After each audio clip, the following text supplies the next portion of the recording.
Hello दोस्तों, स्वागत है आपका हमारे पे जनता डिपार्टमेंट पर। दोस्तों, मुझे लगता है कि इस बार मोदी सरकार सरकार नहीं बना पाएगी या फिर इलेक्शन नहीं जीत पाएगी। काफ़ी कंट्रोवर्शियल है। और इतनी सी बात पर कुछ लोग ऐसे भी होंगे जो मुझे कमेंट्स में गालियाँ देना शुरू कर देंगे या मुझे देश विरोधी बोल देंगे, देशद्रोही बोल देंगे। हालांकि ऐसा भी नहीं है, कोई मेरी वीडियो कोई मिलियंस में जाती है, जो मेरे बोले गए शब्दों से किसी को कोई फ़र्क पड़ता भी है या मैं किसी अगर पर्टिकुलर पार्टी को सपोर्ट भी करता हूँ तो मेरी वीडियो बनाने से उनके कैंपेन में कोई हेल्प मिलेगी।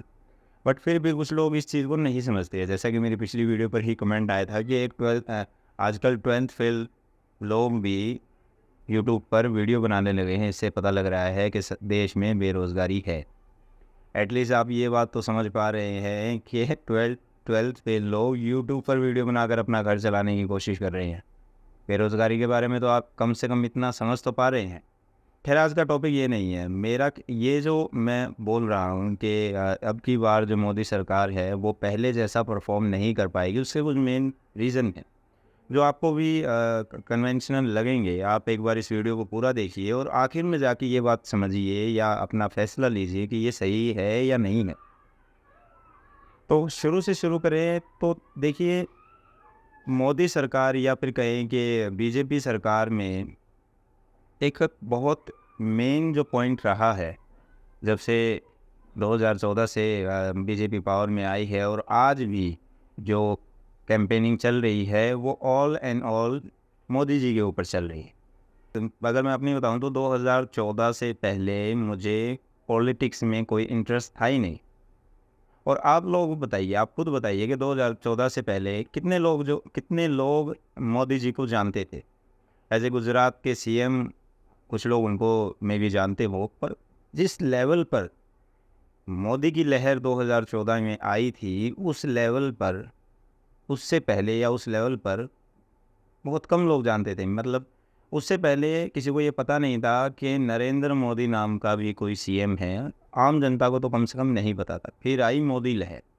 मोदी लहर ने जैसे मानो तख्ता पलट कर रख दिया। मोदी लहर ने पूरे देश में एक अलग उम्मीद, एक अलग सोच जनता में पैदा की कि ये जो इंसान है ये देश को बदल सकता है, इनके अंदर देश को बदलने की पोटेंशियल है। क्या हुआ? हम सब एक हीरो की तलाश में थे और हमें वो हीरो मोदी जी के रूप में मिल भी गया। और कहीं ना कहीं उनकी बातें, उनके जो काम करने का तरीका था, वो उन सब जो हमारा क्राइटेरिया था देश को बचाने का या फिर देश को एक नई ऊंचाई पर ले जाने का, वो पूरा भी कर रहे हैं और करते आ रहे हैं। आप उनका कोई भी इंटरव्यू, कोई भी रैली उठा के देख लीजिए। हालांकि इंटरव्यू वो देते नहीं हैं, ज़्यादा तो नहीं देते हैं कम से कम। तो उनकी कोई भी रैली में भाषण देख लीजिए, उनकी बातें जब आप सुनेंगे तो आपके अंदर एक अलग उत्साह पैदा होगा, एक अलग जुनून पैदा होगा कि हाँ, मैं मेरे देश के लिए कुछ करना चाहिए मुझे अपने देश के लिए कुछ। पर इस इलेक्शन में ऐसा क्या है?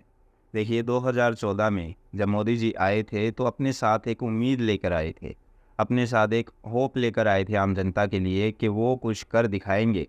उनके पिछले जो उन्होंने काम किए थे एज ए गुजरात के सीएम जब वो थे, तो उसके बारे में काफ़ी चर्चाएं भी थी कि मोदी जी ने गुजरात में ये किया, वो किया। अब जो है वो पूरे भारत देश की जो है काया पलट कर देंगे। अब एक नए भारत का निर्माण होगा। अब तानाशाही नहीं चलेगी, परिवारवाद नहीं चलेगा, गरीब आदमी की बातें सुनी जाएंगी, नौकरियां मिलेंगी, ये वो एक्स वाई जेड सब कुछ जो था पूरे पीक पर था और लोगों ने उनको भरपूर सपोर्ट भी किया। सेकंड टाइम जब इलेक्शन हुए 2019 में, तब देश हित के लिए, हिंदू हिंदू राष्ट्र के लिए, हमारे शहीद हुए फौजी भाइयों के लिए, इन बेसिस पे उन्होंने जो है वोट मांगी। पर इस बार इलेक्शन में जनता जो है कुछ अलग मूड में है।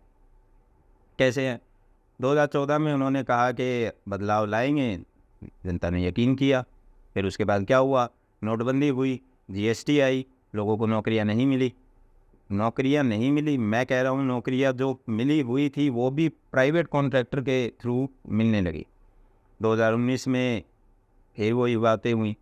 राम मंदिर तो बना, 370 तो हटी, धारा 370 तो हटी, एब्रोवेट हुआ, कश्मीर भारत का हिस्सा बना। बहुत बड़ी बात है, बहुत गर्व की बात है। As a Hindu, as an Indian, मुझे ये बात बहुत अच्छी लगती है कि हमारे देश में अब 2 झंडे नहीं है, 1 झंडा है। बट उसके बाद क्या हुआ? नौकरियाँ भी नहीं मिली है, गरीब जो है वो और गरीब होता जा रहा है, और अमीर जो है वो और अमीर होता जा रहा है। भारत वर्ल्ड हंगर इंडेक्स में गिरता ही जा रहा है, पॉवर्टी बहुत ज़्यादा बढ़ गई है, अनएम्प्लॉयमेंट बढ़ता ही जा रहा है। हरियाणा पूरे इंडिया में नंबर 1 पर आता है अनएम्प्लॉयमेंट की बात करें तो। चेंजेस कुछ नहीं हुए। 80 करोड़ लोगों को फ्री राशन तो दिया गया, पर वो 80 करोड़ लोग इस पोजीशन पर आए कैसे? कैसे उन्हें ये 80 करोड़ लोगों को फ्री राशन देने की ज़रूरत पड़ी? अगर नौकरियां होती तो ऐसा नहीं होता। देखिए, मैं नौकरियों की बात बार बार इसलिए कर रहा हूँ क्योंकि मुझे खुद नौकरी नहीं मिली। मैंने काफ़ी बार ट्राई किया बट नो हो। मैंने ग्रेजुएशन की, पोस्ट ग्रेजुएशन की, उसके बावजूद भी मुझे लेबर वर्क करना पड़ रहा है। और ये जो यूट्यूब है ये पार्ट टाइम है, इससे इसका अंदाज़ा आप मेरे वीडियो की क्वांटिटी से और क्वालिटी से लगा सकते हो। मेरे पास ज़्यादा रिसोर्स है नहीं है। और अभी आकर ये बात कहने का रीज़न क्या है कि मुझे ये लगता है कि अगर हम सब मिलकर अभी कोशिश करें, मैं ये नहीं कहता कि आप इसको वोट दें या उसको वोट दें, मैं कहता हूँ कि आप बीजेपी को ही वोट दें, बट इस कंडीशन पे वोट दें या फिर इस तरह से वोट दें कि बराबर सरकार को सपोर्ट की ज़रूरत पड़े। अगर आप पूरा का पूरा मोदी जी को सपोर्ट करेंगे, बीजेपी सरकार बहुमत से आएगी तो वो फिर अपने हिसाब से जो है सरकार चलाएंगे। अगर बीच में अपोजिशन होगा तो वो आम जनता की बात को सामने रखेंगे, वो आम जनता की बात को उठाएंगे, और वो हमारे लिए या आपके लिए नहीं उठाएंगे, वो अपने लिए उठाएंगे। क्योंकि अगर वो सरकार की नीतियों में कमियां निकालते हैं तो इसका मतलब ये नहीं है कि उनको जनता से कोई प्रेम है। इसका मतलब ये है कि यही पॉलिटिक्स का असली मोटो रहता है। अगर वो पूरी तरह से मोदी जी की बातों को या उनके नियम को, नीतियों को सपोर्ट करेंगे तो फिर अपोजिशन का मतलब ही क्या है? अब धारा 370 से ही ले लीजिए, जो कह रहे 70 साल में कोई नहीं हटा सकता, जब उन्होंने हटा दी तो विरोध किया। जो जीएसटी पहले कांग्रेस लाने वाली थी वो मोदी जी लेके आ गए तो विरोध किया। ऐसे ही बीजेपी वालों ने जब आधार कार्ड जब शुरू हुआ तो बीजेपी वालों ने उनको इस चीज़ का विरोध किया, पर आज आप देख लीजिए हर चीज़ में आधार कार्ड है। देखिए, पॉलिटिक्स जो है ना वो किसी की नहीं है। जो पॉलिटिशियन होते हैं वो वोट लेने के समय क्या पता आपके पैर भी छू ले, वोट लेने के समय क्या पता आपको सिर पर बिठा के नाच ले, बट जब वोट ले लिए जाते हैं, जब इलेक्शन का रिजल्ट आ जाता है तो आप उनकी जूती के नीचे रहते हैं। ये बात आपको भी पता है और मुझे भी पता है। तो आप इस तरह से तो सोचिए, मतलब कभी कोई भी पॉलिटिशियन किसी को सपोर्ट कर रहा है या आप किसी पॉलिटिशियन को सपोर्ट कर रहे हैं तो उससे आपको कोई बेनिफिट होगा नहीं होगा। आप कहने को ये बात कह सकते हैं कि हाँ भाई, मेरा उस सरकार में ये बंदा जानकार है तो मैं काम करवा सकता हूँ, दैट्स इट। इससे ज़्यादा आपको ना तो उस पॉलिटिशियन से आपको कोई बेनिफिट है और ना उस सरकार से आपको कोई बेनिफिट होगा। सरकार जो नीतियाँ बनाती है वो पूरे देश के लिए बनाती है, वो अच्छी है बुरी है, आप पे भी बराबर ही इम्पोज होगा उसका। बट अगर ये सब चीज़ें सही चल रही होती तो हाँ, मुझे वीडियो बनाने की ज़रूरत नहीं थी, क्योंकि अब की बार 400 पार नहीं होने वाला है। दूसरा रीज़न ये है कि मोदी जी या बीजेपी सरकार, और अच्छा बार बार मोदी जी कहने का तात्पर्य ये है कि मैं बार बार मोदी जी क्यों कह रहा हूँ, क्योंकि सब कुछ मोदी जी के नाम पर चल रहा है। अब ये खुद देखिए, बीजेपी सरकार का नाम आता कहाँ है? मोदी की गारंटी, अब की बार मोदी सरकार, अब की एक बार फिर मोदी सरकार, मोदी जी से संबंधित ही सब चल रहा है। 56 इंच का चौड़ा, हाँ, ये भारत नया भारत है, जवाब देता है, डरता नहीं है, हिंदू राष्ट्र, ये वो, हिंदू मुसलमान। आप प्लीज़ बैठ के थोड़ा समझिए, थोड़ा नोट आउट कीजिए इस चीज़ को कि हमारा देश ऐसे काम कभी करता ही नहीं था। हमारे देश में बीजेपी सरकार आने के बाद में अच्छी चीज़ें हुई है। कई सालों से जो राम मंदिर का केस था वो सॉल्व हुआ है, रामलला को उनकी ज़मीन मिली है, पूरे भारत में रोड बने हैं जिस स्पीड से वो पूरी दुनिया में कहीं नहीं बने हैं। आप घर बैठे हैं। हमारा काम, मैं जो जॉब करता हूँ उसमें हमें ट्रैवल करते रहना पड़ता है। जो रोड 30 किलोमीटर 20 किलोमीटर क्रॉस करने में 2-2 घंटे लग जाते थे, अब वो रोड 10-15 मिनट में क्रॉस कर लिया जाता है। पूरे इंडिया में बहुत बेहतरीन तरीके से हाईवेज़ जो हैं बनाए जा रहे हैं। अच्छा इंफ्रास्ट्रक्चर बिल्ड हो रहा है, 5G आ गया है। हमारा हम चाँद पर पहुँच गए हैं, उस हिस्से में जहाँ पूरी दुनिया में कोई नहीं पहुँचा है। बड़े-बड़े मिशन हैं, बड़ी-बड़ी उपलब्धियाँ हैं, जीडीपी बढ़ रही है, देश तीसरे नंबर पर पहुँच चुका है वर्ल्ड जीडीपी में। बट अगर आप अंदरूनी चीज़ें देखेंगे, अंदरूनी डेटा देखेंगे, अब डेटा के ऊपर भी ये बात है कि डेटा है ही नहीं। फिर भी जितना आप देखेंगे, उन सबको कैलकुलेट करने के बाद आपको ये समझ में आएगा कि गरीब आदमी, उसकी कहीं नहीं सुनी जा रही। गरीब आदमी और गरीब होता जा रहा है और मरता जा रहा है। लॉकडाउन के समय ही आपने ये चीज़ नोटिस की होगी कि कितने लोगों को अपनी जान से हाथ धोना पड़ा था।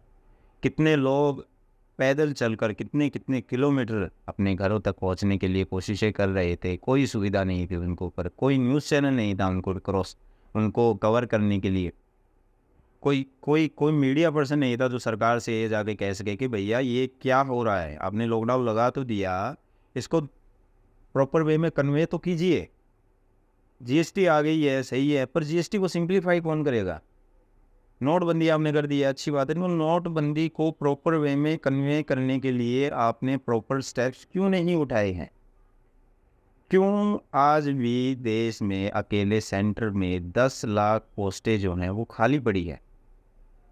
क्यों गरीब आदमी को उसके हक से वंचित रखा जा रहा है? नरेगा में लोगों को पैसा नहीं मिल रहा है समय पर। और ये सारी बातें मैं उस कमेंट पे फिर आऊँगा कि मैं 12वीं फेल, ये सारी बातें आपको डेटा के थ्रू या फिर किसी न्यूज़ कटआउट के थ्रू नहीं बता सकता। ये एक्चुअल में फैक्ट हैं। आप इस चीज़ को कैसे भी कवर करके देख लीजिए। और मेरा यही मानना है, मेरी यही कोशिश है कि अगर मैं मेरी सरकार से मेरे हक के लिए नहीं बोल पाऊँगा तो फिर मैं कैसे हमारे देश में रह पाऊँगा? राइट टू स्पीच कहाँ गया? हक है ना क्रिटिसाइज़ करने का हमें, हमारा संविधान हक देता है, हम सवाल पूछ सकते हैं, हमारा हक है। तो अगर आप इन चीज़ों को लेके, अगर आप मेरे सवालों को लेके परेशान हैं, तो मैं आप पर सिर्फ तरस ही खा सकता हूँ, क्योंकि मैं कोई बड़ा मैं यूट्यूबर ही नहीं हूँ। कितने व्यू है? 10 व्यू आते हैं, 15 व्यू आते हैं, उसके अंदर भी आपको अगर बुरा लग रहा है तो मेरे दोस्त आपको इलाज की ज़रूरत है। कोई किसी तरह का सपोर्ट नहीं है किसी भी पार्टी को, क्योंकि मेरे को ये पता है कि कोई भी पार्टी पावर में आए, पहले अपना घर भरती है, पहले अपनी ज़रूरतें पूरी करती है, फिर जाके जो है ये सब होता है। नहीं है ना? अडानी अंबानी का नाम लेना बड़ी बेवकूफ़ी है। वो बिजनेसमैन है भाई, वो अपने लिए काम करेंगे, उनका तो काम है। कोई भी पॉलिटिक्स पार्टी आएगी पावर में, वो तो उनको सपोर्ट करेंगे, उनको बिजनेस करना है। बहुत बड़ी बेवकूफ़ी है। ये जो राहुल गांधी या और सरकार के जो दूसरी पार्टियों के जो प्रवक्ता हैं, वो बार-बार ये कहते हैं ये बिज़नेसमैन, वो बिज़नेसमैन, बेवकूफ़ है ये लोग। ऐसे नहीं करना चाहिए, क्योंकि बिज़नेसमैन तो बिज़नेस करेंगे ना, उनका तो काम है बिज़नेस करना। फिर उनको कोई फ़र्क नहीं पड़ रहा कोई पार्टी बीजेपी से है, कोई पार्टी कांग्रेस है या कोई पार्टी कोई और है, उनको तो सपोर्ट करना ही पड़ेगा। तो एट द एंड मैं यही कहना चाहूँगा कि मेरे अंदाजे से इस बार जो है सरकार को बड़ी प्रॉब्लम का सामना करना पड़ेगा। 4 जून को रिज़ल्ट आएंगे, बाकी तो सब कुछ वहाँ पता लग ही जाएगा। बट इस बार एटलीस्ट बहुमत जैसा तो कुछ है नहीं। 400 पार का नारा 2 बार 3 बार 4 बार हुआ, अब गायब हो चुका है, गायब हो चुका है। 400 पार पॉसिबल है ही नहीं। सरकार जब जम्मू कश्मीर में अपना इलेक्टेड पर्सन नहीं खड़ा कर पा रही, तो 400 पार कहाँ से होगा? ठीक है। और बाकी मेरी जो बातें हैं वो आपको रिज़ल्ट वाले दिन समझ में आ जाएगी। तो तब तक के लिए धन्यवाद।